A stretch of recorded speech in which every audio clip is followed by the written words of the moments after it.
What's up, CrossFit Featherweight? Oh, I have chalk in my hands. Cool. Anyway, it is Monday. We are going to be starting things off with a triplet.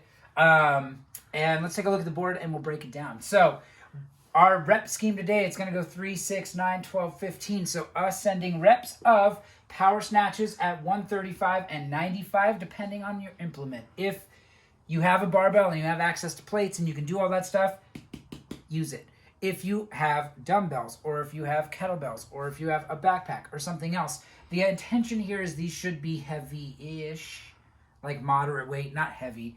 Because 135 pound snatch is not a heavy snatch, but generally one that, you're not going to move as quick on as other weights, depending on the proficiency of that athlete. Obviously, if you snatch 275 pounds, 135 pounds is not going to be difficult for you, which just means you'll be able to go faster and increase your stimulus. So, but the reality is this should not be necessarily a 50-pound weight unless that's all we have. If that's all we have, use what you got. And again, you'll fall in that category of go faster, better stimulus. You'll be fine. It'll be fun.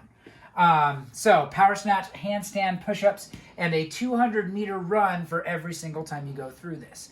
So that's a total of 5 runs, a total of 5 rounds. Yeah, pretty straightforward. Let's talk a little bit about what we're getting into. Just for demo's sake, I'll demo the snatch. We'll talk about handstand push-ups, but because we're getting ready to move, or I know I'm getting ready to move next weekend, I'm already starting to pack up stuff and put things in boxes. I just don't have the wall space to do handstand push-ups anymore, at least for this week. So we'll talk about standards because I know you guys know the standards, and we'll talk about scale options. I'll probably be able to demo some scaled options and stuff like that. So, let's take a look, starting with the power snatch. Now, again, I have a barbell. Not everyone will have a barbell. That is okay. Use what you've got. But with the snatch, it's all about explosive with your hips. If you can't tell, my garage is on a hill. It's made doing things in here fun. Anyway, so it's all about being explosive with your hips. We often get caught up in thinking the snatch is about pulling aggressively with my arms or trying to get as much power here as I can, when realistically, if I'm not using my legs, I'm doing myself a disservice when it comes to this movement. So with the power snatch, you want a big jump and then punch up overhead. I'll demo one rep here. I've got pretty tight space on either side, but I'm sure I can make this happen. So starting on the ground, a big jump and punch on your snatch for each rep. And it's going to start off fairly simple. 3 reps on your first one, and then 3 handstand push-ups and a 200-meter run. The first few rounds of this are going to feel deceptively easy, but then when you get to your sets of 9, 12, and 15, especially on those handstand push-ups, depending on how good you are at handstand push-ups, yes, 15 isn't a big set in and of itself, but when you look at shoulders are tired, that sort of stuff, by the time you hit that, that's going to be a challenge. So we go from our power snatch to our handstand push-ups. Again, my handstand push-ups, I don't have access to wall space right now to do so. So, and the only dumbbells that I have a pair of are 20s. But let's talk a little bit about scaled options. So we can do things with a pair of dumbbells and do strict overhead press, making sure that you finish straight up and down. We're not finishing an overhead press out in front. Head goes back through that window that our arms create at the top in order to create that final finish position of that overhead press. Ideally, I would say you're going to want, if I had the option for handstand push-ups, if I'm doing strict press, because of the number of reps, prescribed weight on that would be a pair of 50-pound dumbbells or a pair of 35-pound dumbbells at minimum. If you have something heavier and you want to challenge yourself, go for it. Considering a handstand push-up is going to be your body weight, consider that when you look at what the weight or the loading that you're doing for your strict press, if you're doing a strict press in place of handstand push-ups.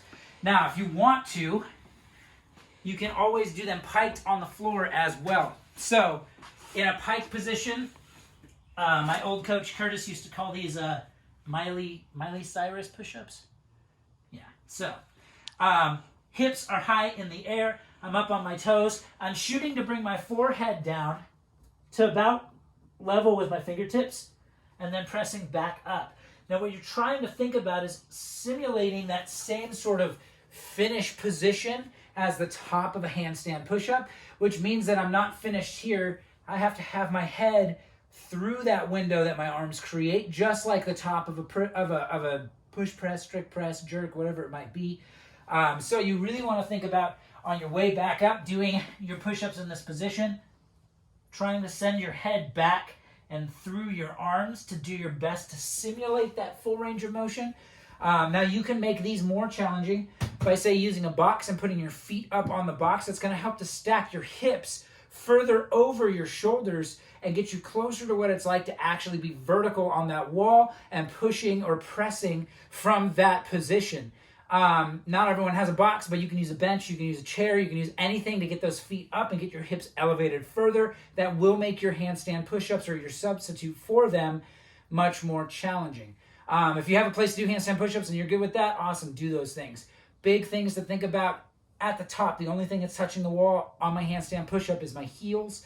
Everything else should be in a straight line. If I were to take my inverted handstand push-up position, turn that athlete upside down, put them, well, I guess right side up, and put them on their feet, they should be in the same position as the finished position of an overhead press. If you're flared way out, if you've got hyperextension in your back, if you're forward or hinged at your hips, all that stuff is considered a fault in what a true finished position looks like. So consider that as you're going through your handstand push-ups today as well. So make sure that those handstand push-ups, while we don't have a ton of volume today, that they look good and that they're truly meeting the standards that are expected when we see something like handstand push-ups come up on the whiteboard. So, and the last thing is a 200-meter run. By now we should have an idea of where our run distances are in our neighborhoods and things like that. And that does change. You know, if you're looking at people's scores, if someone has a flat neighborhood and they're running all flat ground, yeah, they're going to run faster. If someone has hills and you're going to be running hills no matter which way you go, you know, yes, it's a disadvantage. That's okay. It's all about working hard and all about trying to stay consistent. So don't think about that stuff. But anyway, this one should be a faster workout for our athletes that are more proficient at handstand push-ups and at power snatching moderate weight. So if you're better at cycling a barbell, this one's going to be a better workout for you. Either way, this one should be looked at as more like go hard and fast.